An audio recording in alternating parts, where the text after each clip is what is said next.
Right, so we want to discuss about palpation. So what would you like to know about palpation? I want to know what is going through your head when you put your hand on someone, or what are you feeling? What are you feeling? Yeah. So it's something that you're feeling, or it's something that you're thinking, or it's something That's interesting, because we tend to separate theory from practice, okay? And it goes right back to Aristotle, which is techne and episteme. Techne is the doing, technique, yeah. and episteme is the epistemology of the study, understanding of knowledge or knowing. And he didn't split this. We split it. So what we tend to do is we tend to think that we sense something with our hands, yeah. and then we think about it. But that doesn't happen that way in reality. The other thing is that we distance ourselves from the patient.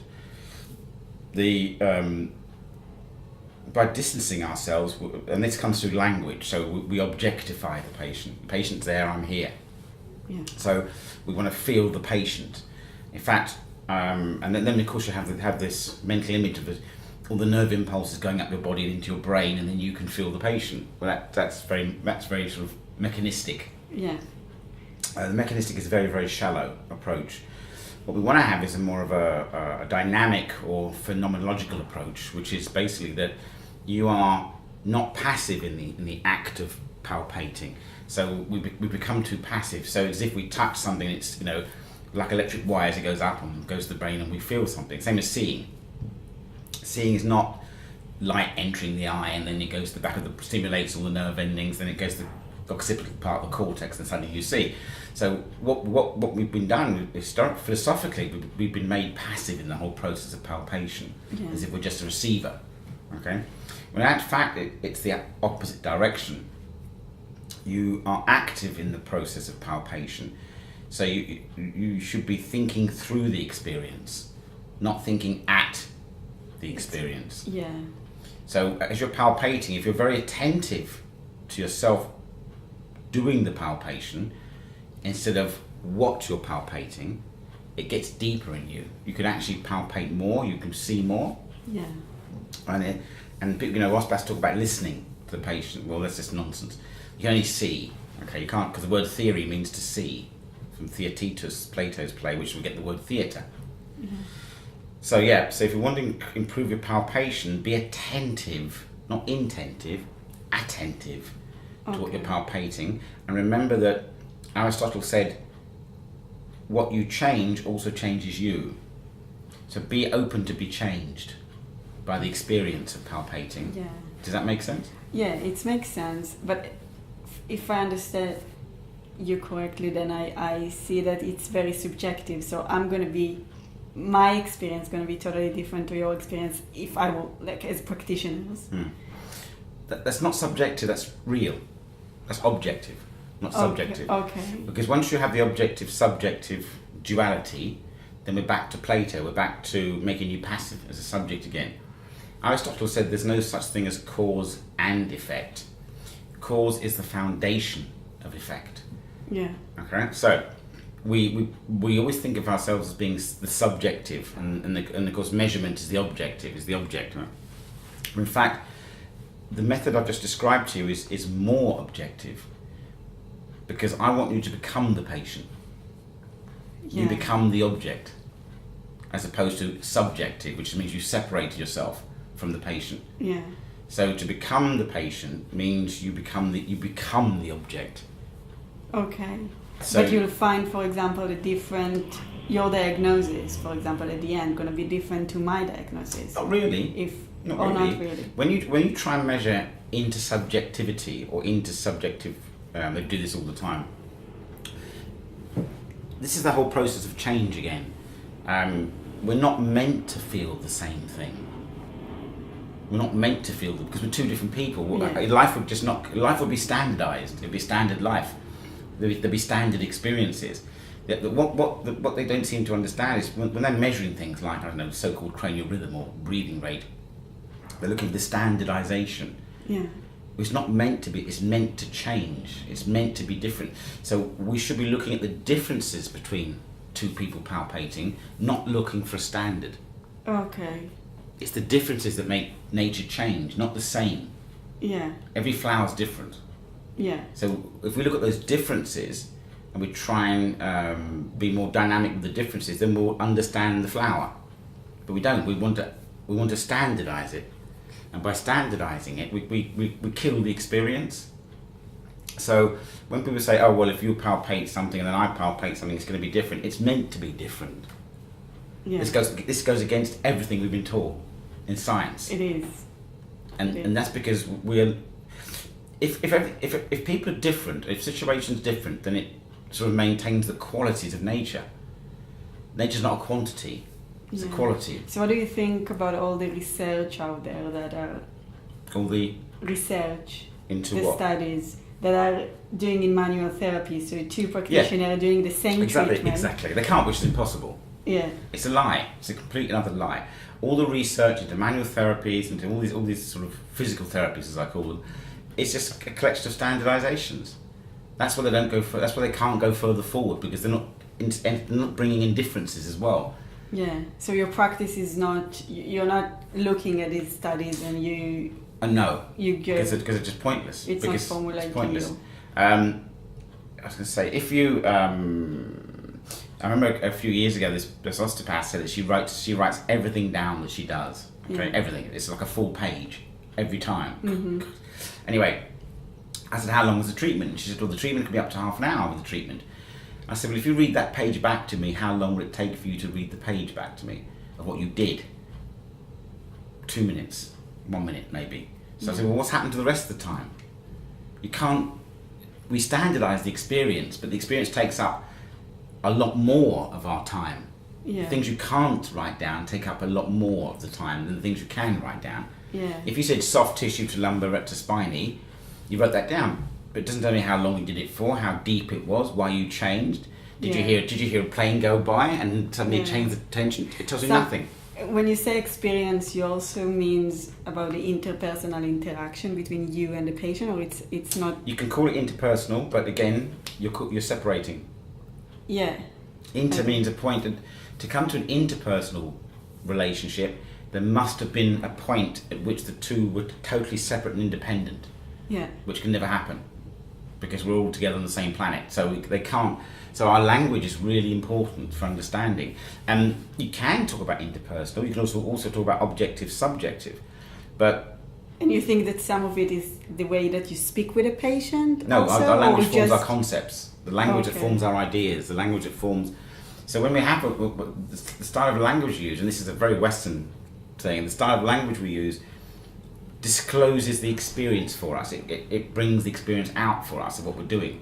Yeah. So if we talk about interpersonal, then this is still, you're bringing two independent things together. Yeah.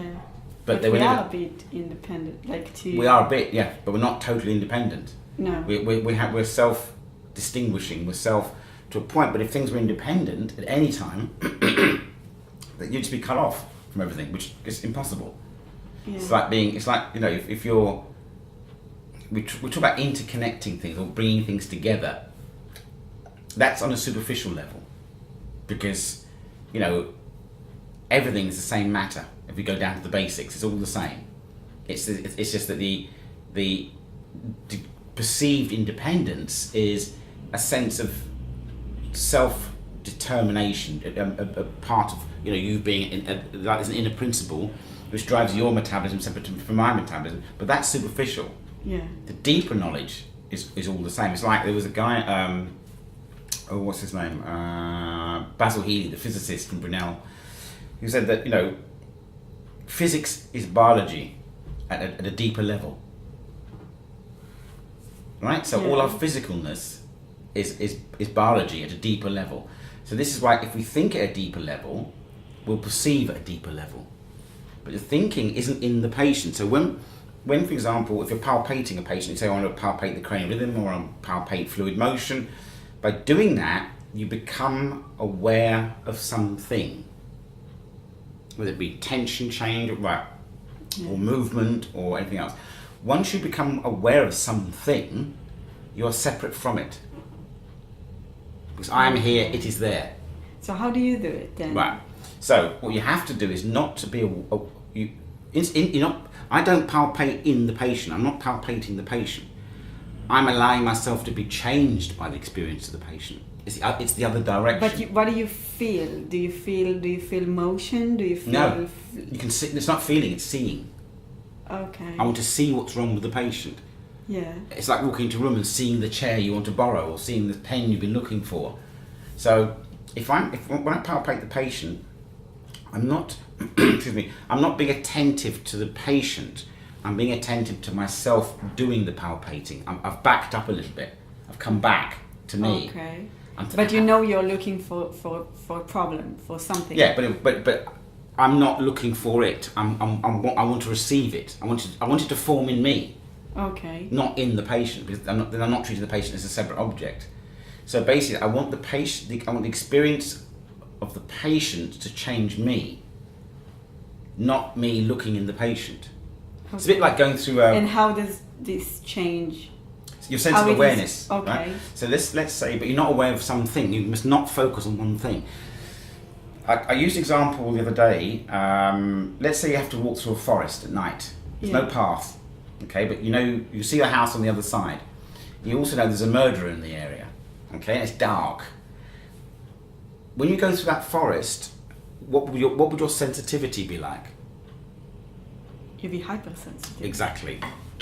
You don't focus on any one thing because you'll lose context of everything else. Yeah. That's how you should palpate, because what you're doing is you're opening yourself up to receive something quick. If something happens, so you can respond quickly. Yeah. Right. So you open yourself up to be changed. So in fact, you become the forest.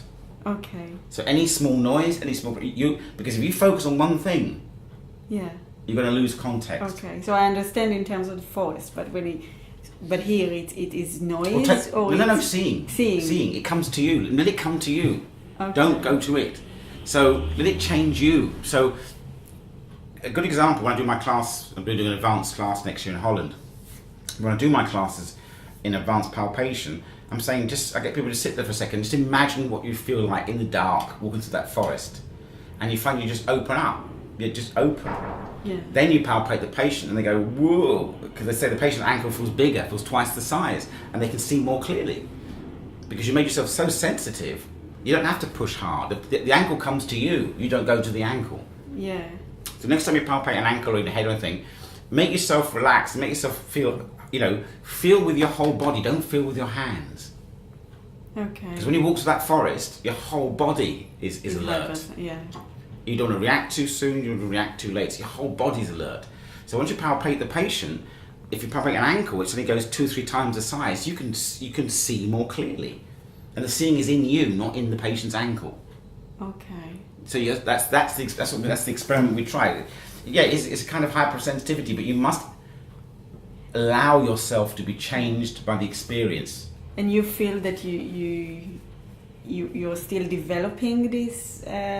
No, I can do it immediately. Or you can do it immediately. Okay. It's just practice. It's very tiring when you start doing it, like anything, because you desperately want to go into the patient and dig deeper. Yeah.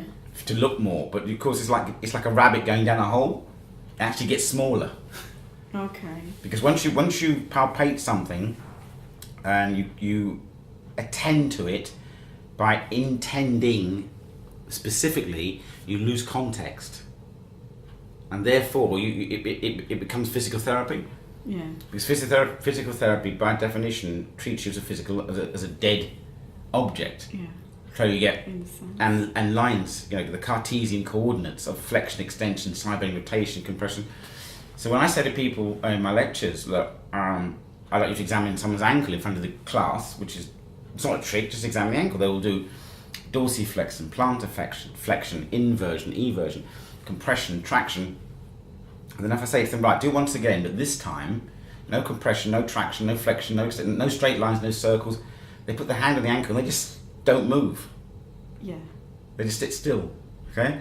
So I think, it's a bit like going into a forest.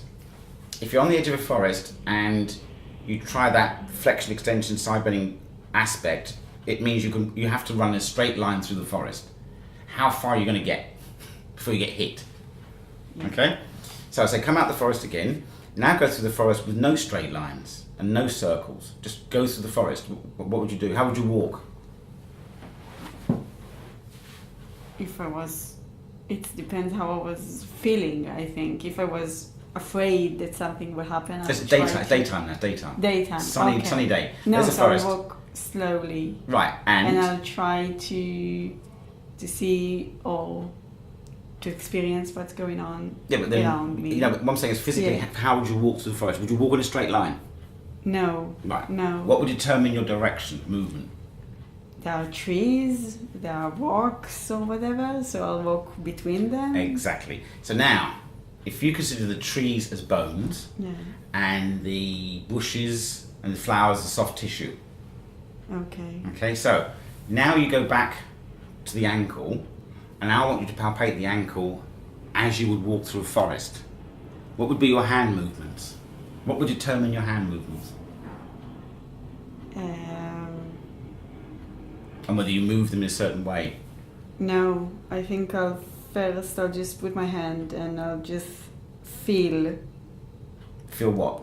See, feeling is seeing. Seeing, okay. See it's seeing. So you're walking through the forest, you said trees and bushes. Yeah, and so I'll see where the bones are or you need to know the shape, the form, because it's like going around a tree. You've got to go round the tree, you know, because the tree's on your right, you go round the tree, and there's a bush, you might go to the left of the bush, there might be another tree just slightly off. So you palpate that way, you palpate as is determined by the forest form. Yeah. So you should palpate as is determined by the patient's form. Your movement patterns are determined by the shape of the bones, by the tension of the soft tissue. There's no straight lines. You're in it. You're in the tissue. It's like being in the forest. No, you're right. Yeah. Does that make sense? Yeah. So my hands are directed by the tissue that's there. I might want to stop and have a little feel, a bit more here or a bit more there. And I'm forming. But the other thing is, when you walk through the forest, don't forget where you're going, because you've got to come out again. Yeah. So try and remember things. So as you remember, as you're palpating, you're seeing. Mm-hmm. So then what's happening is that the form of the foot or the ankle is forming in you. Yeah. You're being changed by that experience. Does that make sense? Yeah. So you can see in your mind's eye the foot, and you can see the bones, the relationship, the form, and then of course then you start to think, well, actually that doesn't feel comfortable moving from that part of the foot to this part of the ankle. It doesn't. Yeah. And then you play with it, and you think, well, actually that doesn't feel. You're being attentive to the shape. You're being attentive to heat, light, whatever. The breeze. And so what do you think about, because when we started the course here, in the first year, I think we put a lot of attention about the normal and the abnormal. Right. In whatever we assess or... Okay, so what's normal? What's a normal tree? Yes, but when if you don't know the normal, then how can you say, there is a problem here? Yeah, but what I'm saying is that's a sort of... the normal is only the normal for the patient. Yeah. It's no intersubjective normality. No. Right. So it's like, what's a normal forest? If there's been a fire, you'll see it. Yeah. Okay. If there's been a couple of plants dying, you'll see it. You'll see it. Yeah. So the more you palpate a patient's normal, the more you get used to you're being changed by the years of experience. You change. Okay. So you know what's comfortable. But what you're not doing is you're not feeling. So what you should be doing is attentive to your feeling, not palpation, not felt, feeling. How do you feel about this ankle? Ask that question to yourself next time. Okay. How do I feel? Not how does the patient feel, how do I feel? Because that way you'll be palpating and that I don't like that feeling. And the patient goes, that's it. That's where the pain is. You're very clever. Because it's you that felt uncomfortable. This is why there's no intersubjectivity. You are the patient. Become the patient. What makes you feel uncomfortable when you're palpating? Ask that question to yourself. Yeah. Not objectifying the patient to the point where you're thinking, what pathology is? Is it edematous? No. And this is how I palpate. What makes me feel uncomfortable? Because if it's uncomfortable to me, it's going to be uncomfortable to the patient. Yeah. So next time, so make yourself hypersensitive, ask yourself questions, let it come to you. If you don't let it come to you, then your presence could be part of the disturbance of palpation. Yeah. It's a bit like being in a pool. Say you're standing in a swimming pool and you start splashing. And you go, well, look, the water's jumping up and down. You go, no, you're doing it. Yeah. So you've got to be careful. Slow down. Ask yourself a series of questions. Compare how you're moving from one tissue to the next. How does that feel? But remember, it's in you. It's not in the patient. Okay. You have, and over years of experience. You see, what if you're attentive to that, and you do it properly, or do it intentionally, Yeah. not intending into the patient, but intentionally have a method of palpating, then what would take you normally 20 years may take you 5, because you've done it on purpose. Okay. Does that make sense? Yeah. Rather than doing it That as a makes passive sense. phenomenon, you're Yeah. actively saying, how do I feel about this? Yeah. Let this change me. Back off. Don't go into this. And then the other thing is, people go into this dreamlike state. They close their eyes, start looking up to the heavens. Well, try doing that walking through a forest. You're going to get your head bashed in. Yeah. Sorry, we're just discussing something, recording. Are you recording? So- Yes, and I think Mr. McKone really needs to evaluate. This is all going on. It's all going on status YouTube. now. It's all going on YouTube. It's going on YouTube. Hello, everyone at YouTube. Osteopathy. I'm gonna leave this what, in. I'm gonna leave what this the in. hell? I'm going to leave this in. So we're discussing palpation. Oh, palpation. Yeah. So yeah, Power of so touch. so it's that whole process of changing you. It's what Goethe called an inner plasticity. So you've got to be same as in martial arts, same as in Chinese martial arts, for example. That sense of, if you have an inner flexibility, then everything, you can absorb everything. Everything absorbs. You Yeah. change. You change. You allow yourself to be changed by the experience of the patient. It's a yielding. Yeah. Rather No, than it all make a sense. It's just that I think it's a lot of practice from what I understand from you. Of course it is, because you've got to be And attentive, it's not yeah. passive. But normal palpation skills are taught in a passive way, where the practitioner is the recipient of yeah. impulses from the patient, which is nonsense. It's mechanical. And so your experience takes longer because you're not attentive to the experiencing, the process of experiencing. You want to be attentive to the experiencing, not the experience of the patient. It's if you want to come up what my old mentor Henry Bortoft called upstream thinking, not downstream thinking. If you become aware of the patient by direct palpation, that's the end. You're too late. It's changed, yeah, it's too late. Yeah. You're always too late in nature. It's a bit like a river. So if there's a little river going by, and you look in the river and you see your reflection, okay? Yeah. By the time you put your hand in the waters for the bit of water you want to touch, it's gone down, it's gone. Yeah. So what you want to do, if you want to alter that image of yourself in the reflection of the river, you've got to put your hand upstream. Yeah. And move the hand upstream, and it will alter what's in front of you. But if you try and put your hand straight there with the reflection, it's past. So cranial people, I concur. that's it. Cranial people are always too late. Because if you're attentive to something in nature, by the time you've felt it, it's the end of the process. Yeah. So you want to catch the process in the act of becoming. Okay. So if you look at a flower or a plant, what you see is the outside expression of it, Yeah. the end. And as it keeps coming, you just keep seeing the end. So what you want to do is if you want to get there just before the end, so that way you can change the end, because you're influencing it. Yeah. But that comes as a way of thinking, and what we call a mode of consciousness. So again, it's like looking in the river. So I've got to back off upstream in my own experience, so I can move. There's no movement in the patient, you are moving with the patient. Yeah. So if you get that, so the experience, you and the patient are having the same experience, you're on the same planet. Yeah. So in fact, instead of checking in the patient, you've got to check in you. So you've got to be attentive to yourself, palpating, Yeah. not the patient. That's too late. Yeah. No, I think I understand what you. It's not easy. Yeah. No, it's not easy because it's completely. I think it's to change the whole mindset. Yeah. in Well, a sense. it's not so much changing it. It's not wrong. It's just inefficient. Yeah. It's limited. This way, it's not limited because you're living. Yeah. So ask yourself, next time you're palpating, ask yourself questions. What am I feeling? No, how do I feel? How do I feel about this what I'm examining, this patient? Be aware of yourself acting out the process of palpation. So be attentive to yourself, and suddenly everything just gets larger. Yeah. Because you're not intending it, you're not pushing it away from you. So remember, you've got to be objective. You want to become the object. Now, what you might want to practice to start off with is, if you've got it's a lovely day, so if you get a chance to get out and find some plants somewhere, like a garden or whatever, backyard, sit there and look at the plant. Okay, it could be just a foot away. Make sure you're close enough to be comfortable. Look at the plant and relax. Then be aware of yourself looking at the plant. Suddenly, and this is what happens. You suddenly feel the plant in your chest. You're breathing it. Okay.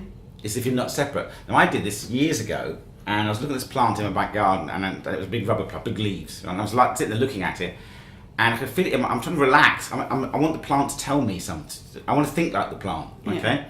And all of a sudden there was a slight breeze, and the plant moved, and I felt sick. Actually, I moved with the plant. So you've got to. So that's it. That movement process. You're being with the patient. You feel what's wrong with the patient. You can see what's wrong with the patient. It arises. What people tend to do is they tend not to move their hands, and they're going at some sort of higher level. I'm going, no, you don't move your hands around. You just literally just.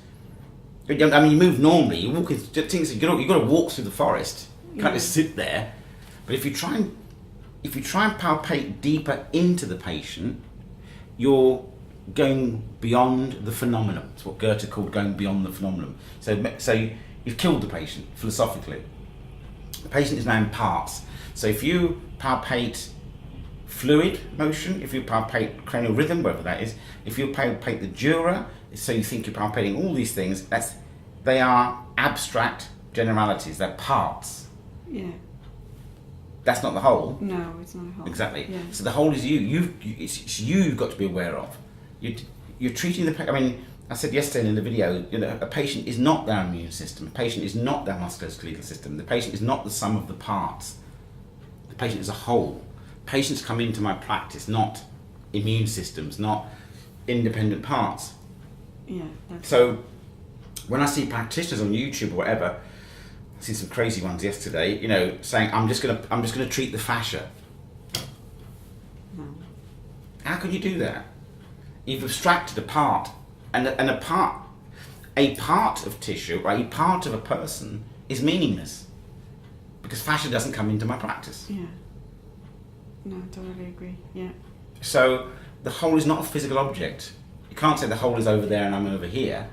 The tissues of the human body or the patient provide the elements of context, which is the thing in between, which is not a physical object. So you can't palpate it. So you mustn't go beyond the patient into reductionism. Yeah.